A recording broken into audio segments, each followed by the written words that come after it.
क्या सच में स्टीव की फील्डिंग सेट हो चुकी है? क्या डफी ब्रदर्स ने जो लेटेस्ट इंटरव्यू में जो हमें बताया कि स्टीव की फील्डिंग सेट होने वाला है, स्टीव का गेम ओवर होने वाला है, क्या वो सच में होने वाला है कि उन्होंने सिर्फ ऐसी मजाक के लिए या आपको डराने के लिए सारी चीजें करी?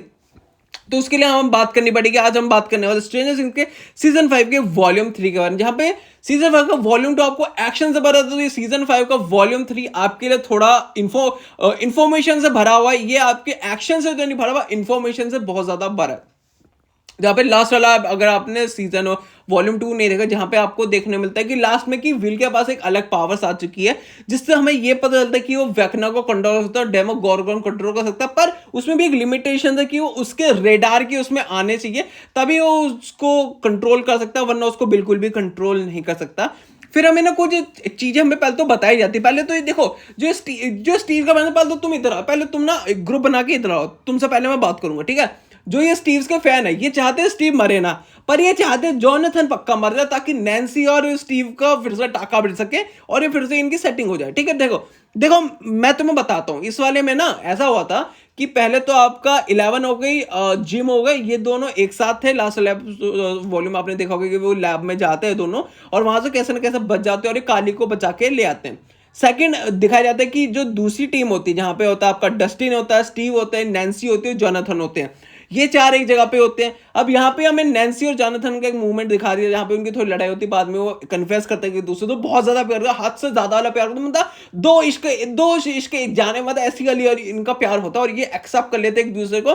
तो इसको देख के तो मैं एक ही चीज बोलूंगा, स्टीव फैंस, तुम रो लो, क्योंकि तुम्हारा कुछ नहीं हो सकता। ना ना ना ना, तुम्हारा कुछ नहीं हो सकता। मतलब यहाँ फील्डिंग सेट हो चुकी है, मतलब मरेगा कौन?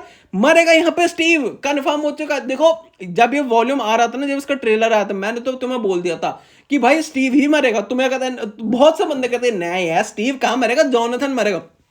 पर मैं सिर्फ बता रहा हूं अभी भी कि स्टीव ही मरना है भाई, क्योंकि यहाँ पे इस सीरीज के अंदर जिन जिन की अभी सेटिंग बैठ रखी है ना, उनका कुछ नहीं हो। जैसे जॉयस का होने वाला है आपके जिम के साथ, ठीक है, मैं बताता हूँ। माइक का 11 के, चलो 11 का तो कुछ कंफर्म नहीं है। लूकस का मैक्स के साथ हो चुका है। वैसे तो डस्टिन भी गेम ओवर हो सकता है, डस्टिन का भी गेम ओवर हो सकता है। वैसे डस्टिन का भी हाल स्टीव की तरह है, तो इन दोनों का भी गेम ओवर हो सकता है, देखो, नो डाउट।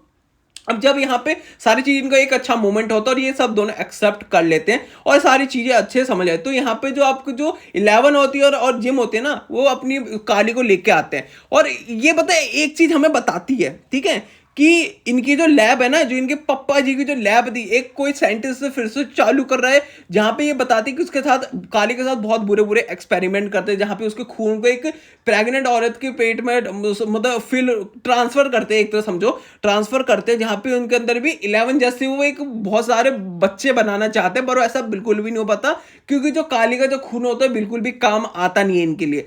तो यहाँ पे चीजें अब क्या है कि अगर इन्हें 11 मिल गया, अगर आर्मी वालों को अगर 11 मिल गई, तो ये फिर से वही एक्सपेरिमेंट सारा करना चाहेंगे। तो काली उसको सीधा बोलती है, वो लैब को बर्बाद करने से कुछ नहीं होगा, हमें तेरे को बर्बाद करना पड़ेगा। वो कहती है क्या बोलती है, क्योंकि वो 11 तो चाहती है कि वो खत्म होने का माइक के साथ अपनी जिंदगी होता, पर ऐसा बिल्कुल भी तो मेरे को पता लगता है वेखना ने काली को क्यों नहीं मारा, क्योंकि ना भाई काली वेखना की स्पाई है। तुमने एक रील तो देखी होगी ना धुरंधर वाली की, इसमें होता है वन डे ऐसा स्पाई हो गया कि पाकिस्तान में, तो ये वन डे ऐसा स्पाई हो चुकी, वेखना की स्पाई है, यहाँ पे आ रखी है स्पाइंग करने के लिए। और यहाँ पे सीधा सीधा से बोलते भाई तेरे को तो मरना पड़ेगा, तभी यहाँ कुछ हो सकता है। और मुझे लगता है यहाँ पे 11 की फील्डिंग 100% सेट होती है, जैसे स्टीव की हो चुकी है, 11 की भी फील्डिंग 100% सेट हो चुकी है। यानी कि अगला जो वॉल्यूम आने वाला, उसमें इनका गेम ओवर गारंटेड, आप मान के चल सकते हो 11 का भी।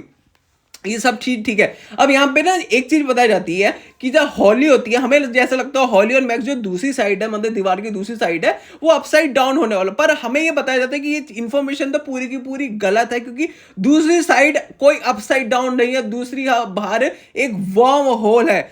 तुम समझे नहीं वर्म होल के मतलब? वर्म होल ऐसा होता है कि आपको हर चीज को एक साथ खींच लेता है। जैसे हमें लगता था कि हॉकिंस के दूसरी साइड आपका क्या है, अपसाइड डाउन, पर ऐसा बिल्कुल भी नहीं है। जहां पे हॉकिंस और अपसाइड डाउन के बीच में एक ब्रिज है। अगर वो ब्रिज टूट जाता है तो सब का सब खत्म हो जाएगा और सबके सब मर जाएंगे।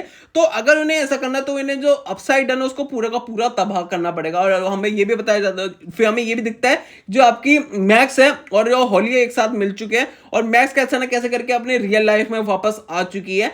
वहीं पे जो हॉली है, हॉली इसलिए नहीं वापस आ पाई क्योंकि उसका जो एग्जिट पॉइंट है वो उस घर के अंदर है। उस घर के अंदर पहुंचने से पहले ही वहां पे वैकना उसे पकड़ के अपने घर में वापस लेके आ जाता है। और फिर आखिर में हमें ये चीज भी बताई जाती है कि मतलब जो आपका व्हील होता है ना, व्हील के अंदर एक गिल्ट होता है जिसका ना वो कंट्रोल करके वैकनो से कंट्रोल कर रहा होता है। विल का ना गिल्ट होता है कि उसने ना किसी को भी ये नहीं बताया कि वो ना गे है, क्योंकि उसे लगता होता है, क्योंकि ऑफ कोर्स आप समाज में जाओ, समाज में क्या आप तुम बोल सकते हो यार मैं गे हूं, मुझे लड़के पसंद ना, बिल्कुल नहीं, तुम्हें गलत नजर से देखा जाएगा। सेम ऐसा ही विल भी ये सोचता होता है, पर वो एक्सेप्ट करता हो, सबको बताता है और सब उसे भी एक्सेप्ट कर लेते हैं। और फिर क्या होता है, कुछ नहीं, सब एकदम बढ़िया हो जाता है। अब इसको लगता है कि यस अब तो मैं सब कुछ कंट्रोल कर लूंगा, जहां पे अब आपके वैकना के पास भी उसकी कोई पावर है नहीं जिस वजह से उसको कंट्रोल कर सकता है। पर जो अगला वाला सीजन वॉल्यूम आएगा ना भाई, मुझे लगता है किन किन के लिए डेंजर मुझे लग रहा है। सीरियस मैं बताता हूँ, ठीक है, सीरियस बताता हूँ, ठीक है। आपके स्टीव के लिए मुझे डर लग रहा है, मुझे डस्टिन के लिए डर लग रहा है, और आपके जो 11 है उसके लिए मुझे डर लग रहा है। जॉनथन के लिए तुम भूल जाओ, नहीं बिल्कुल जॉनथन एंड से बिल्कुल कुछ नहीं वाला ये सीजन के। ये मतलब स्टोरी एंड होने के बाद ना भाई जॉनथन और नैन्सी शादी कर लेंगे। देखो मैं तुम्हें लिख के दे रहा हूं ऐसा होने वाला। बाकी तुमने क्या वॉल्यूम 3 देखा नहीं देखा मुझे बताना कमेंट सेक्शन में। और अगर तुम्हें ये वीडियो अच्छी लगी बस वीडियो को लाइक शेयर एंड सब्सक्राइब कर दो। बाकी इसी के साथ इस वीडियो को हम यहीं पर रैप अप करते हैं। मिलते हैं आपको कल एक और वीडियो के साथ, तब तक के लिए thanks for watching the video.